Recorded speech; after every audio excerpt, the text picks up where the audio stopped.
So this week, world leaders from around the world have gathered here in Dubai to respond to the multiple interlocking issues within the climate crisis and to agree on paths forward for mitigation. Nonetheless, with over 90,000 attendees that have traveled to Dubai from afar, in coming here, many of us have inherently contributed to the same devastation that we're trying to relieve. Travel is a growing industry. According to a recent study by MasterCard, travel has risen by 42% in the last year alone. And as we all know, those within this room, the increasing demand for travel means an increasing environmental cost, especially amongst the most frequently coastal destinations that are already vulnerable to climate change. With marine and coastal tourism representing almost 1/3 of the global blue economy and a very large proportion of developing stage GDPs, the most important and effective ways of addressing responsible tourism in island economies cannot be understated. The life and livelihoods of islands depend on it. At Oceanic Global, one of our core programs is called the Blue Standard, which is a verification system where we work with businesses so that they can come back into balance and a strong focus on responsible tourism. We know firsthand that there is no time to wait. For today's panel, we'll be diving deeper into the role of responsible tourism and island economies. And we'll look at climate resilient frameworks that work to protect both coastal communities and our overall planet. I would love to start by asking each of the panelists to introduce themselves and their work in a few sentences, and then we can really dive into the conversation. So Ilya, why don't we start with you? Thank you. Well, Thank you. It's great to be here today. My name is Ilya Azarov. I'm an architect, and I'm located in New York City. I'm the founding director of Plus Lab Architects, and we work on regenerative and resilient projects. I'm also on the board of directors for the American Institute of Architects, and it's great to be here. Thank you. My name is Glenn Manzik, CEO for the Sustainable Hospitality Alliance. It's an alliance made up of nearly 45% of the global hospitality industry, focused on sustainability. And I'm also the co-chair of the Sustainable Markets Initiative, which is an organization made up of multiple sectors looking at sustainability. Good morning, everyone. My name is Ivory Vogt. I'm from the islands of Palau. I'm the Climate Solutions Manager for Sustainable Travel International. I help businesses measure, reduce, and offset their carbon footprint.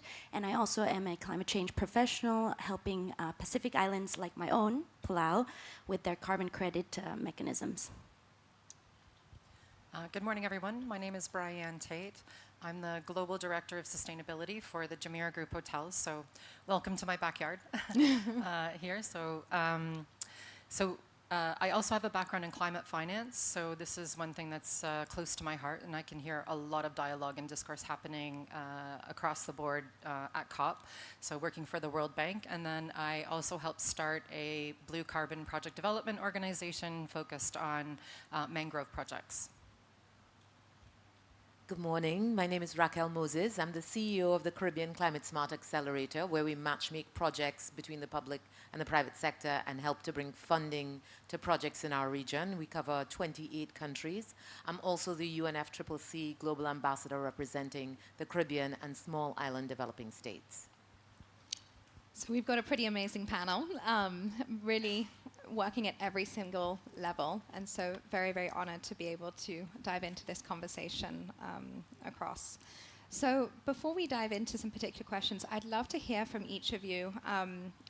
What are your climate priorities when you're considering island communities and the role of business and tourism in them? You do a little spitfire round. Which, Glenn, you're welcome to start. Sure. Yes. Okay. Whoever holds the mic, that's it. There you go. Okay. Well, I represent an organization really focused on what we call net positive hospitality. Mm-hmm. So really seeing the industry being a contributor to the society as opposed to an extractor. So really going above and beyond. Fundamentally, we believe that tourism is a privilege and not a right. And as such, that's a paradigm shift because we need to not go back to Oxford Dictionary Word of the Year in 2018, which was over-tourism. Not good for the brand of the industry, not good for our representation to community. And where we see that compounded, of course, is in island states. With lack of management and only focused on RevPAR, occupancy, GDP, and not looking at the costs of achieving those achievements, puts us in a significantly bad state. So tourism can absolutely be a force for good if managed appropriately. And so this is where the Alliance and all the partners, Jumeirah Group is a very fundamental partner in that effort, is focused on. And we as an organization and as an industry want to be seen as such. And so this is a fundamental part of how we approach our relationships with island states. Amazing. And we'll dive a little bit deeper into what that means in a little bit too. I guess I can step in and answer that. So as a young islander myself, essentially it's about people, it's about islanders, and it's really about both mitigation and adaptation. So mitigation, as it relates to businesses, it really is just business, it makes business sense. It's about saving money. So as a case study, Palau, we spend about 28 cents per kilowatt hour, when our colleagues in the United States are spending on average 13 cents per kilowatt hour for their electricity usage in the households. So it's about saving money when it comes to mitigation. That just makes business sense. And when it comes to adaptation, it's really about preserving everything from our food systems that are being affected by bleaching corals, rising sea temperatures. I mean, this is essentially going to change our culture and way of life as fisher people. So it's about adaptation measures that cross sectors. And it's about also funding conservation efforts in our islands that are both on land and in the ocean. Thank you. Sure. For us, I mean, in the Caribbean, our primary source of GDP is tourism. So that's a big part of what we're doing. And what we are looking for is innovation in that space. You know, looking at, we have people using sargassum to create single-use plastics or biofuels. We have ecotourism to plant mangroves. We have ecotourism to plant corals. We've noticed in putting down gabion baskets to protect shorelines that we're attracting lobsters and conchs. And so, you know, we're finding new industries in this space. We are more blue economy than we are, you know, land economy, because we have far more, as the minister mentioned, EEZ than we have land. So for us, it is really about the projects that we put together and how we use those projects to create not just innovation, but income in a sustainable way that we can then use to build our economic resilience, because no matter what we do, the storms keep coming and we have to be able to recover from those. So those would be our priorities. Okay. I'll just add a quick Ryan? few points to that, actually, because I think all of the points that have been raised so far are so valid. But just a couple of things, I think, is the interdependency with ecosystems, coastal especially, that it's we rely on the health of those ecosystems for our business. So it makes good sense that we're good stewards. And then the other thing I would just add is about time scale, that we need to start thinking about investments and our activities from a long-term perspective, not just the short-term gain. So I think those are two things that we see kind of a shift in mindset. Wonderful. I'll just add, from the perspective of architects, you know, our oath of service is health, safety, and welfare of the public, planet, and ecosystems. And so everything that's been said really hits home when you're working with communities. In small island communities, the majority of the risk that is there can be avoided. And looking at the sector of whether it's tourism or whether it's food production or some of the other stressors that are out there, because we see these as stressors, can become part of a regenerative process that turns things around. And the goal of the organization, as well as me as an architect, as I work with island communities, is to find the way to leverage indigenous wisdom in these places where we can move forward and change the paradigm of how we are accepting 20th century ways of doing things, and really look at what does a 21st century solution set look like when you are engaging indigenous people with those wisdom sets. Great. Well, already a lot of rich content. Okay, so Raquel, I'd love to start with you. I mean, I look at you and I feel like you're such a solutionist. It's so amazing. So, with your work with the Caribbean Climate Smart Accelerator, could you share a little bit more about this concept of the living lab and how you are pioneering new sources here across different areas? What do you mean by this exactly, and what are maybe some of the most exciting projects that are underway? Yes, definitely, and thank you. For us, when we think about a living lab and wanting to be that living lab, it is about serving on the front lines of not being a petri dish, but not necessarily being a guinea pig. So once something is proven, so like wave technology or wave to energy, or something that we think could really be meaningful. Jamaica's about to do in the region the first floating solar in the English-speaking Caribbean, as an example. And we want to see those kinds of things succeed, so we have the ability to build on our centers of excellence across the region and learn from that. And I mentioned Grenada and their Gabion baskets. That's actually helping them quite a bit to protect their coastline. So looking at where are the opportunities, how do we facilitate blue carbon, for example? Bahamas has the most seagrass blue carbon available. And how do they monetize that? So they're creating a blue carbon exchange. And we want to use that because we don't have the funding for the adaptation.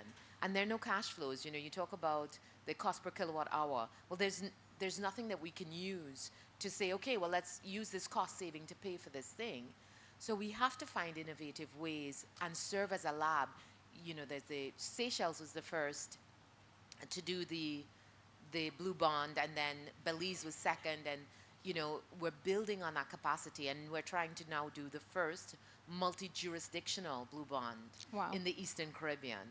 So it is about how do we tap into innovation, how do we, you know, completely turn this concept of vulnerability on its head and use those things as opportunities to build our resilience. And those are the kinds of things that we're doing in our living lab. Yeah. I mean, you're creating blueprints for the future, and I think as everyone's finally starting to catch up, it's so important to have this in place so that we can go into execution and implementation. Yeah. And we're also focused on failing faster because I think this concept of perfection or no failure is so misleading. So if we're going to fail fast so we can move to the next thing and see what else works and try and sort of cut the collateral damage. Yeah. So that we can just, because the enemy's time is that we just don't have the time to implement the solutions that will help us to get to our goal. Wonderful. And so, Elia, that brings me actually to you, because I, you know, very much on the design thinking side. I'd love for you to share a little bit about your work actually around regenerative design strategies with island communities, and what are some of the findings, challenges, and potential? That sounds great. I love to talk about the work because it is completely co-created, collaborative. Any of the work that I get engaged with, I'm joining a journey that most of the communities have been on for hundreds, if not thousands of years. And I alluded to it in my first answer that in that introduction is because we are in a place that we have to recognize that Indigenous people, this is what I found, when you ask the findings, Indigenous people have the solution sets to save the planet. And one of the challenges is to have finance and governance recognize the power of that.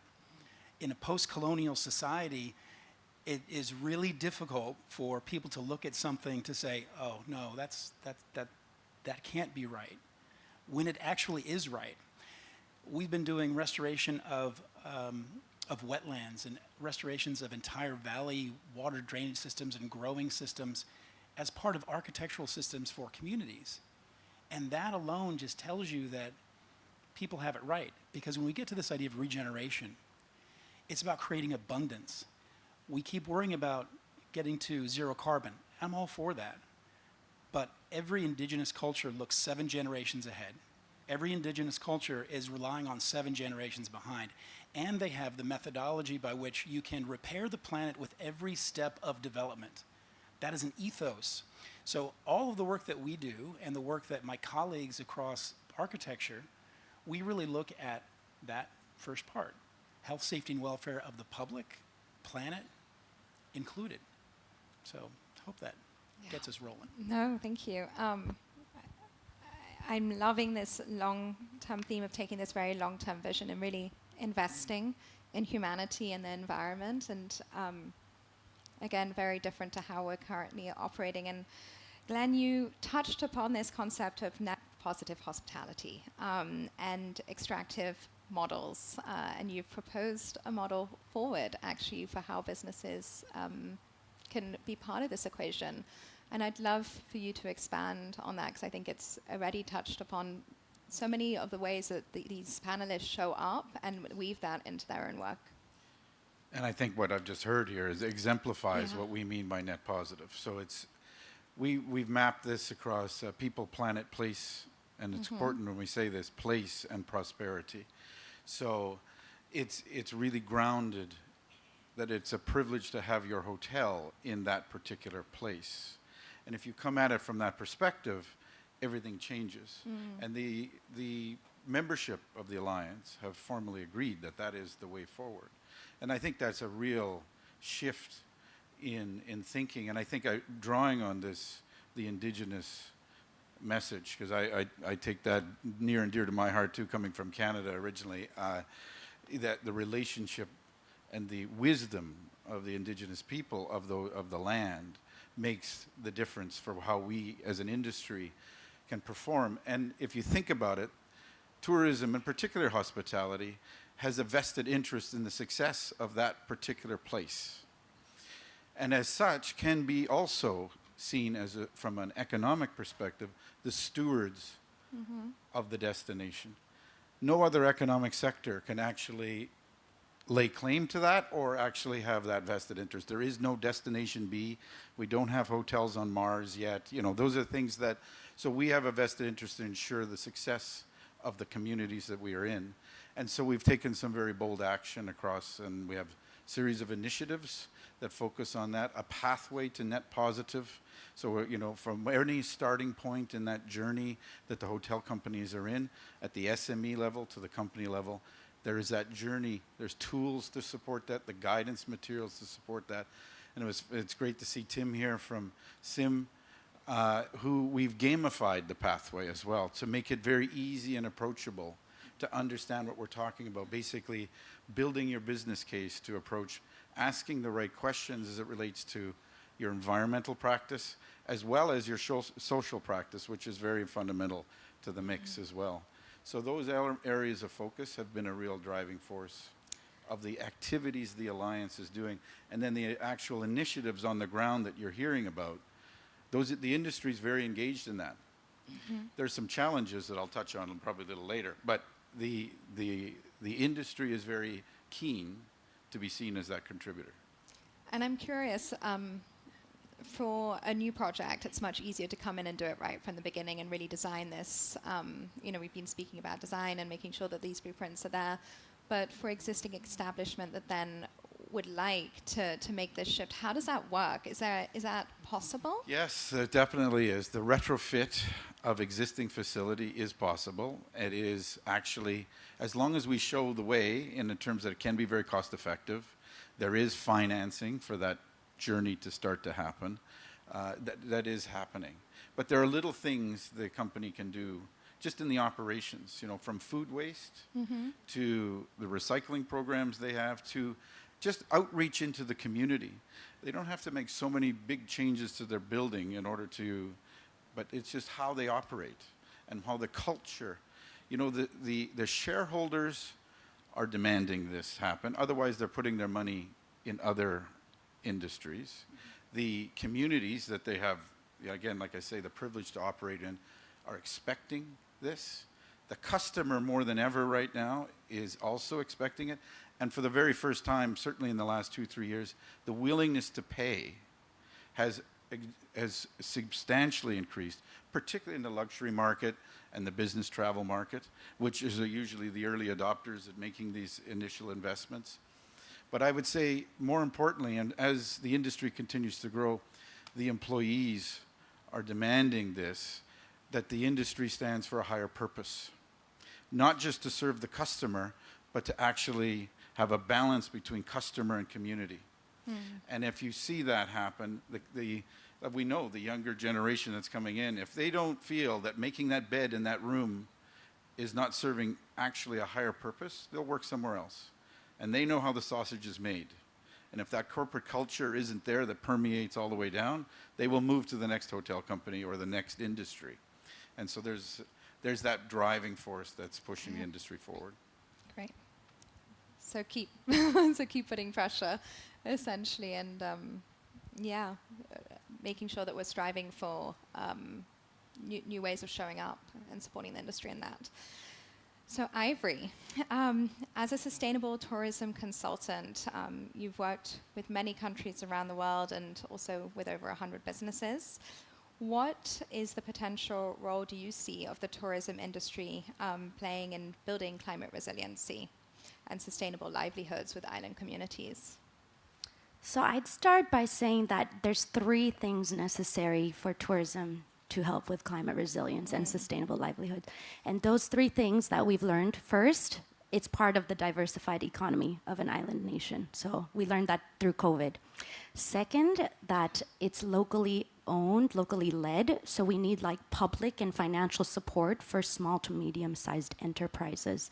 That's really, really important. And then third, what's super important is that, as was mentioned, that the policies are rooted in the cultural values of a society, of an island nation.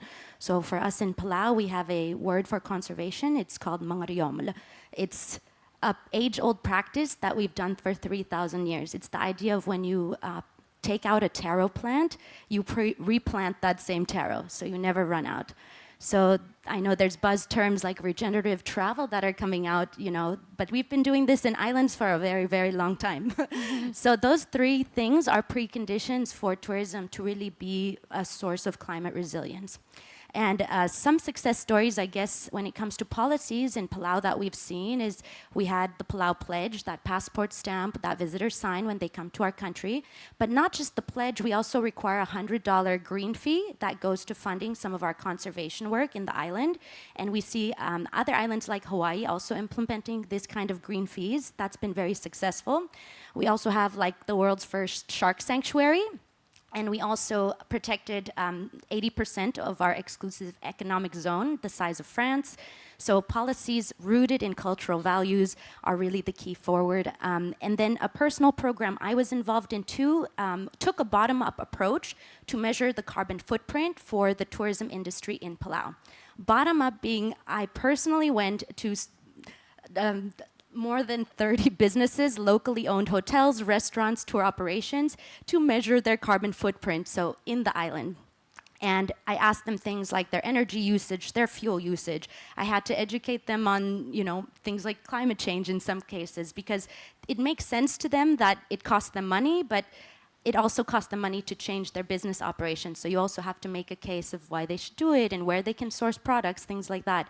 But we actually developed a methodology with Sustainable Travel International to do this carbon footprint measurement. It includes your hotel, it includes your flight, it includes your activities, and it includes the meals that you eat. So that's the traveler journey, that's their carbon footprint.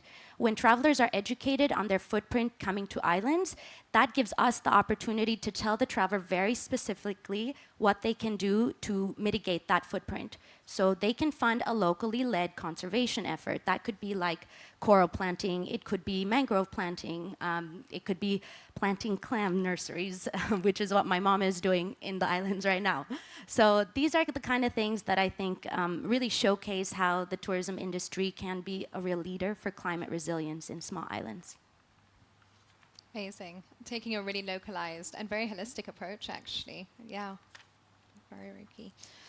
So, Brianne, here you're representing, a very large local business, let's put it that way, the Jomari Group, and it has really ambitious and an important mission around Mission 2030.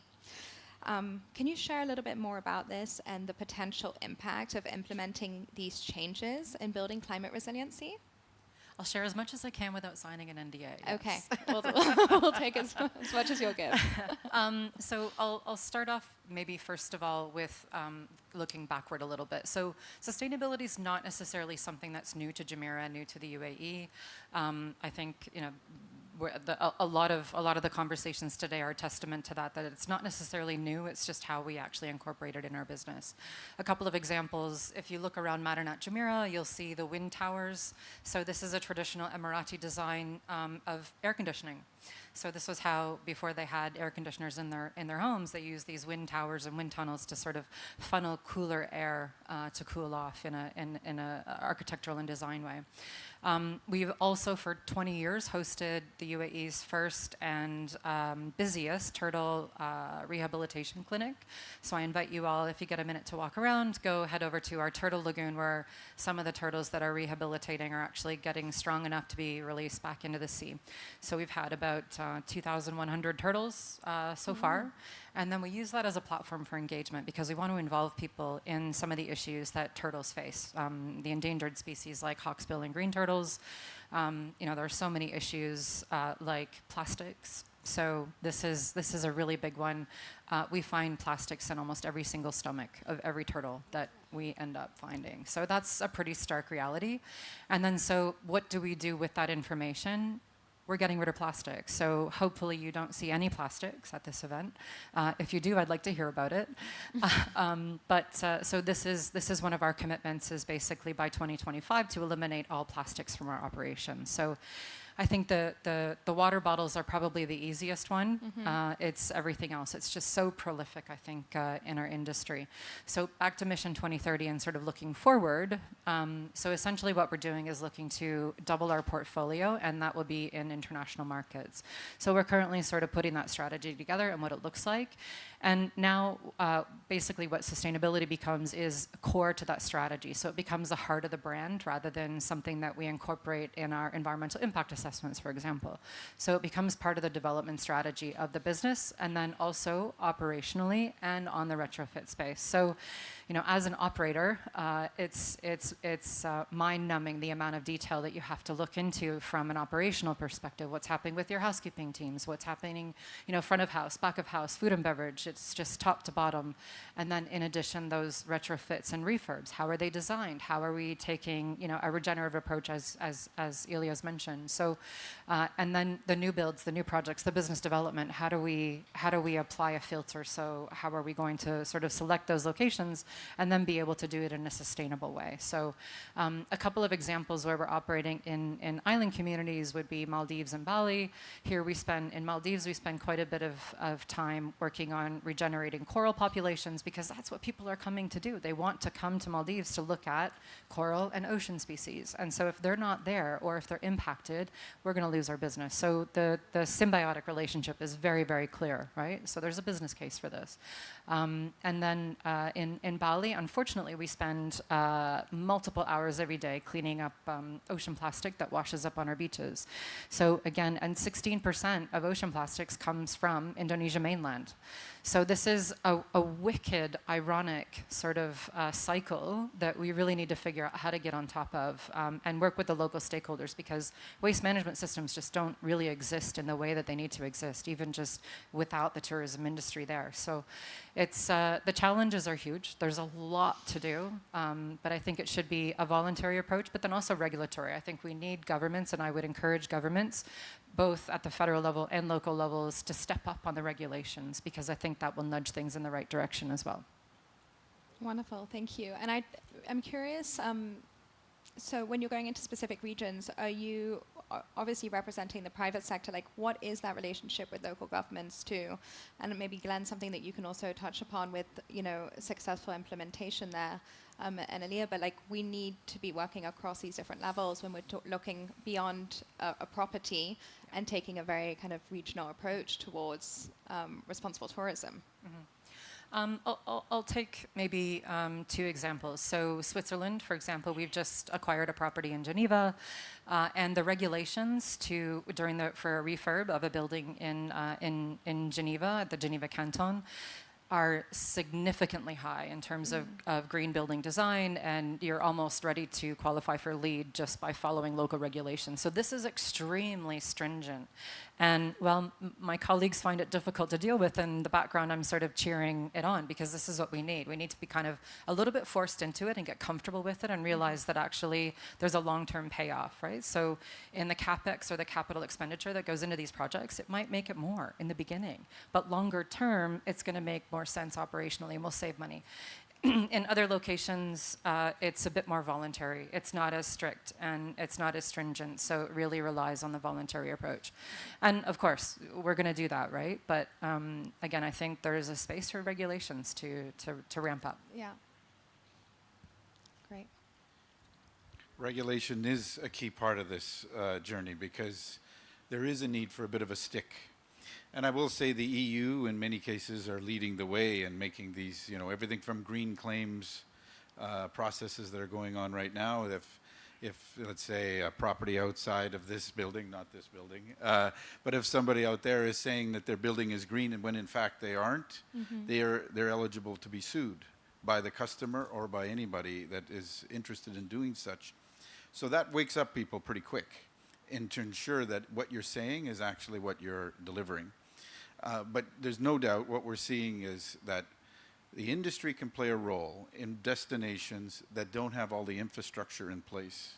So whether their recycling program is not properly or their landfill site isn't ready to accept it, this is a big challenge. A lot of these properties want to do the right thing, and yet the infrastructure outside the hotel is not there to do it. So what we're seeing is a real collaboration between hotel companies. So for example, in the Maldives, Suniva resorts have done a very strong partnership at looking at how they deal with waste management in the community. So they're not just looking at waste management for themselves, but it is for the whole community. Establishment of a desalination plant for water access, not again just for themselves, but for the whole community. And they raise these funds in order to do this from fees they charge their customers when they come to the destination. So that money is reinvested into the community, and again, not just for themselves, but for the wider audience. So and that's a big part of that. Amazing. I just want to add something about policy because just for the audience, sustainability and resilience are two different things, but in this conversation, two sides of the same coin. And they have two different funding streams that if you do them together, you actually create equity in the community if you have community engagement. So what's really important is that a lot of islands, when we talk about systems, a system such as whether it's water or electricity or a food system, Hawaii, for example, 80% of food and water is delivered from off island. So after a disaster, a storm, or something like that, you need to be able to leverage the tourism community to build resilience in for islandable properties that will help the community because the communities themselves are struggling afterwards. That partnership, you can see it work in Saipan by law that if you are developing a property there, a hotel or resort, you actually have to build overcapacity. The overcapacity is for your employees and their families in case of a tsunami. That works because it gives tax credit and other incentives, but that's just one small example. But the fragility of communities needs to be buoyed by that partnership with tourism and those facilities, making them resilient and sustainable. And Ivory, yes, I'd love you. You've been Just working to add to what firsthand. Ilya and Glenn have said too, it's very true that the tourism properties, especially in islands, they kind of operate in silos sometimes. So they're not thinking about giving back to the community right away. Things like giving back to the grid, for example, if you have a renewable energy system on your hotel, would be amazing. And these microgrid systems are really, really important because especially in times of disasters, for sure, like the reason why hotels operate on their own generators is because they don't trust the main electricity grid. So if there's a big typhoon and the electricity is out, they say, okay, our tourists, they still need electricity. But we need to have the mindset of also our residents around our community need to have electricity. And also, like for sure, I think in Hawaii's case, I've heard with the Lahaina, disaster that recently happened, the fire, that the residents got to stay in the hotels for some period of time. But if we think long term and have residential areas as well as tourist areas, that's also very, very important. So really want to reiterate the importance of microgrid systems. Like right now, we're here at COP28. A government like Palau, we're asking for $198 million to transition our entire electricity grid to renewable energy. For some, that's not a lot of money. For some countries, for us, that's a gigantic amount of money. But if we could think about it as like tourism funding these kind of transitions through microsystems, I think we can kind of make steps forward each step, yeah. Wonderful. And actually, that brings me, when we're talking about climate resiliency, we've touched upon multiple points. I'd love for us to touch a little bit on the role of nature-based solutions within this, and also how to be financing this. So maybe something you can touch on, Raquel, because a lot of the projects that you're working on also are nature-based.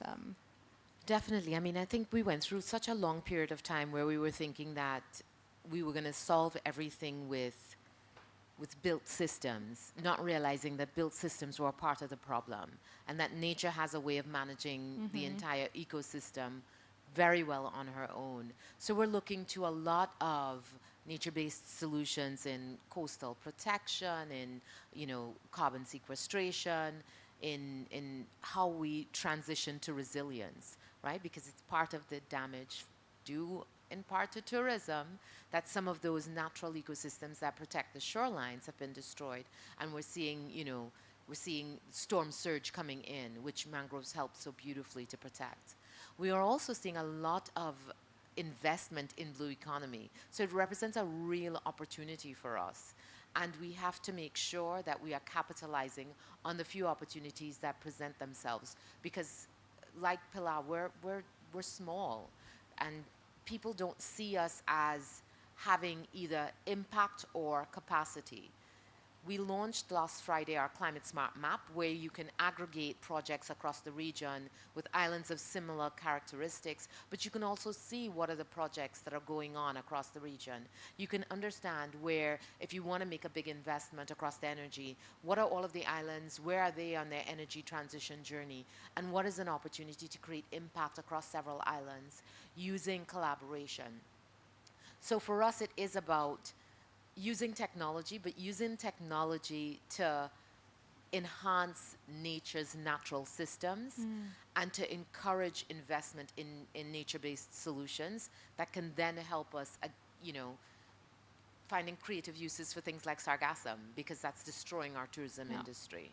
So it's looking at all of those interconnected systems and going back to your point about taking longer-term solutions, because if we take longer-term views, the economics work themselves out. It's just that we don't always have the upfront investment to do the big to do it for the long term. But we understand the long-term investment is ultimately going to save us money. So we need investors who can take that long-term view and allow us to invest with that kind of horizon. Are you seeing that is investment mindset shifting? Because, this is all wonderful to say, and I completely agree, but I wonder, for those that are interfacing in the private sector day in, day out, like, are investors willing at this point to, no? Okay. No, we're definitely not seeing that enough. But what we're seeing is philanthropy stepping in and understanding that there's a role to catalyze investment and to be able to provide investment without first loss capital that can allow them to take that longer term view. But even on some of the big and very name brand impact funds, when you boil it down, it's just regular investment looking for regular returns. And they're like, oh, and we want a side of impact. And I was like, well, that's not how impact works. You're going to have to make some concessions. So, having that conversation and being willing to be honest even with ourselves to say, you know what, this doesn't work for us. And so we're going to have to say no and find someone else who gets what we're trying to do. Completely. Yeah. Glenn, I feel like you'd like to add something there. I You were couldn't just agree nodding. more with what I really appreciate that. When I talk to people outside the sector, particularly the financial community, they say to me, Glenn, they pat me on the head and they say, Glenn, you've got a lot of work to do. Because we don't think the hospitality industry is actually taking this seriously. And as a result, there's a lot of truth to that. And then there's also a lot of misinformation. And I think what we've not done very well as a sector is tell the story in a collective way of the evolution that the industry is doing in an impactful way.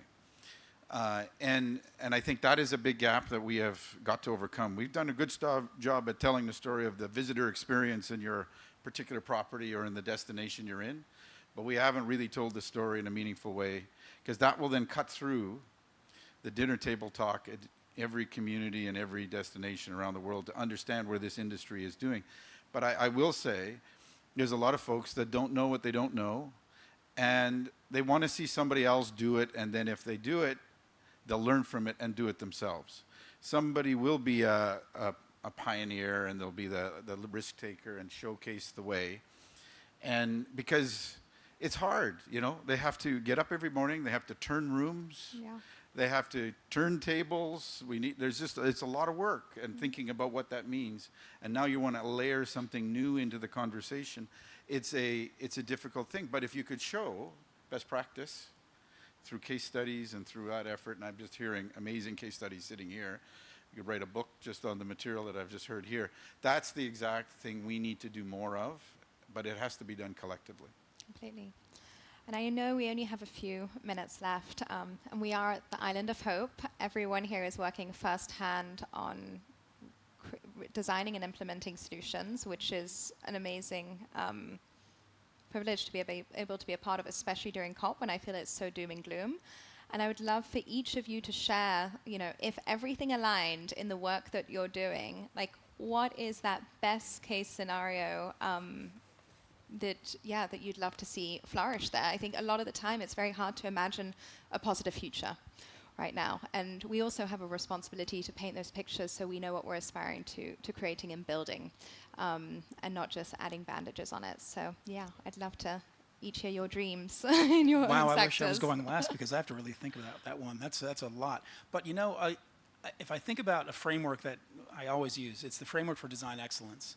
And that's from the American Institute of Architects. It's free to download, but it really is about equity and health of the planet and getting beyond net zero and resilience. Those four pieces, just think about a rope that's frayed at the end, and you pull it together, it becomes strong.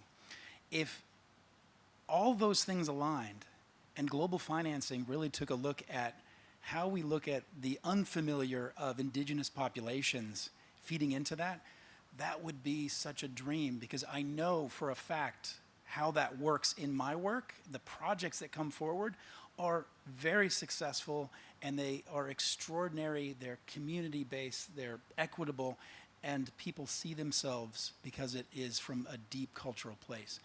I would love that to be where we go rather than being afraid of something. That would be wonderful. That's amazing. Building on that, I'm very optimistic, I have to tell you. And I've been doing tourism, I dare say, for 30 years, mostly in the destination management space. And coming to this organization, which is founded on collaboration, it's given me the optimism that we can achieve this. These companies are sitting at the table in a pre-competitive way, openly sharing their IP between each other in order to advance sustainability. That's the only way this is going to happen. Some people will have expertise in one topic, another in another. How do we catalyze change? That's how it's going to happen. And I've witnessed it firsthand for the first time. I've been in meetings where others have, in the previous jobs I was in, oh yes, we're going to work together, and we all walk out of the room and you're cutting each other's throat. This is not what's happening in this instance, and I think that's what gives me the optimism. Collaboration. Thank you.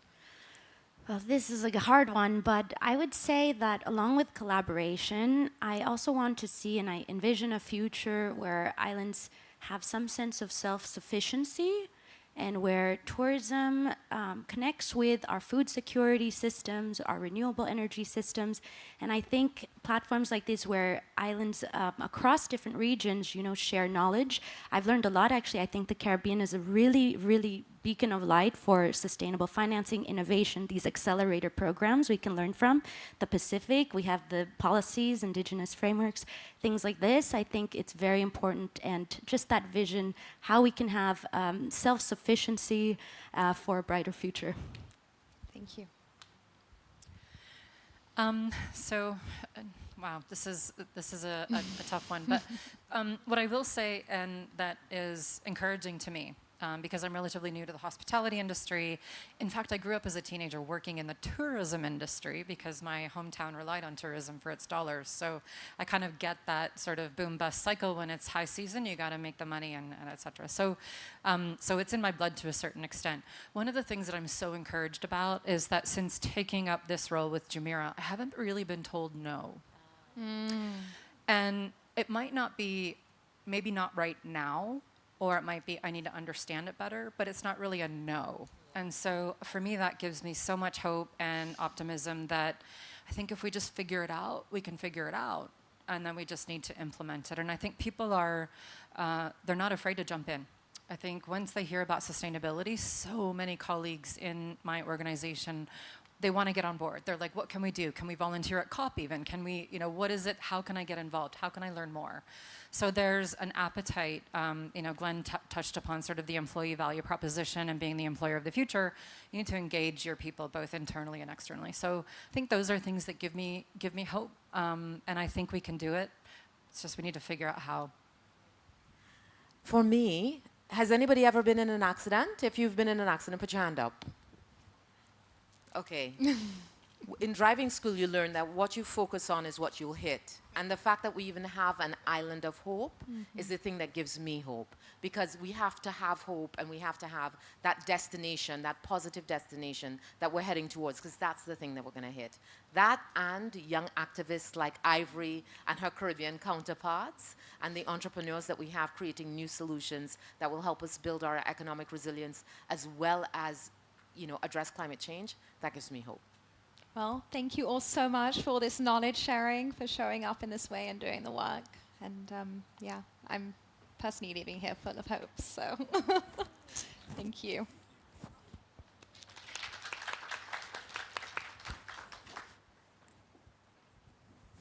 I'm sorry, this was really last minute, but I just think it would be such a waste opportunity not to at least ask a question from this panel. And I'm so sorry, I know we are a little strapped, but I really, really wanted to ask you, seeing that we had COP, I think it's important, especially on this panel, we were talking about resiliency and sustainability, and I know you mentioned the phasing out of plastics and just trying to be more sustainable and stuff. And I really, really want to know what you guys were doing with regard to waste. I think the hotel industry is really plagued with food waste right now, and just where we are, we are experiencing a lot of excess and pretty much luxury, and I just really want to know what you guys were doing to address the situation of food waste and in the hotel industry here.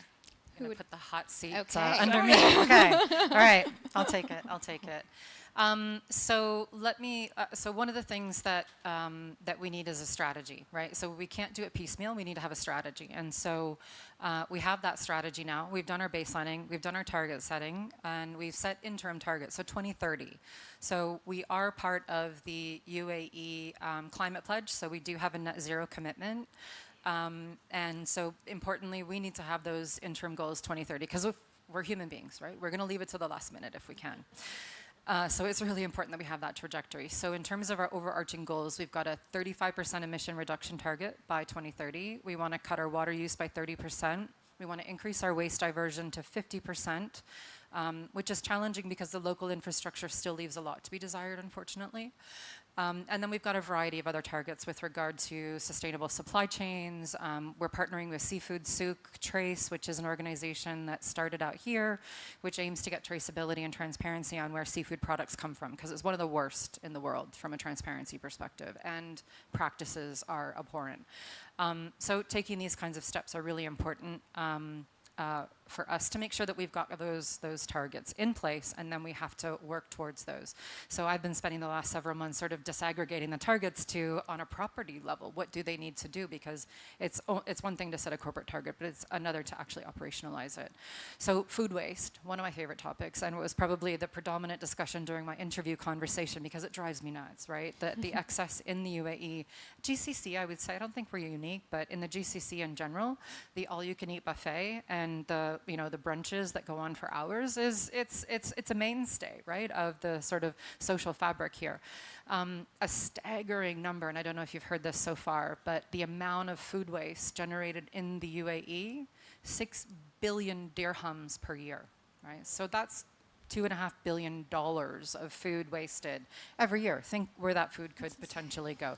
So that's also the commercial and the residential. And so we've also set a target on food waste. We've put in place a number of different technologies and approaches and partnered with the Ministry of Climate Change. So we also we want to eliminate food waste within our own businesses as well. So this is a really critical piece. And I'm hoping Glenn will say a bit about SMI and Well, I think you should take optimism here, because I just had a meeting with all the CEOs, all the global, so Marriott, Hilton, Hyatt, IHG. This is the number one operational issue they've identified that they want to tackle as a collective. And technology will play a big role. Met with many companies who are doing some real interesting innovation, using cameras over the bin, understanding what's going in the bin, being able to diversify, and understand eliminating certain products, reducing the amount of, because the angst the cooks have, of course, is they don't want to leave something empty on the thing. And but there is a way to measure what is moving and what is not, and then they could shift that. And it's also about plate size and things like that. You can do innovative things to reduce. Some of our partners have already reduced, just in 8 months alone, just by adding a little bit of technology to the conversation, 2 million plates of food reduced from the... So I will just say, big hope that this is a big issue, and it is something they feel very passionate about, that this is an operational issue they can control from start to finish, and that's where they feel they can tackle it. Can I put the cherry on the topping, because I think the reduction and what's been said is amazing, but from the architecture standpoint, the waste of the 20th century is a new way forward in the 21st century. So the waste on islands, there's no place to put it.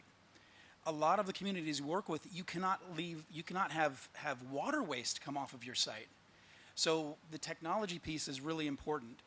We're working with these very small pieces called TCOMs that came out of University of Hawaii. They will burn all organic waste into biochar, and then the biochar is going to the farmers. And now the farmers are bringing all of their waste to create a new circular economy and a new product delivery that they didn't have before to enrich soils that were very poor. So there is that leap forward, but think about the waste, whatever is left, as an opportunity set in any of these cases. And that's the only way we get to a regenerative quality, that nothing goes to waste, it actually goes to benefit. We have to look at it from that end. Thank you. And I Thank you encourage so you to much. come and ask any questions after to the panelists. I just know we're quite a bit over time, sadly. Okay. Thank you so much. Thank you.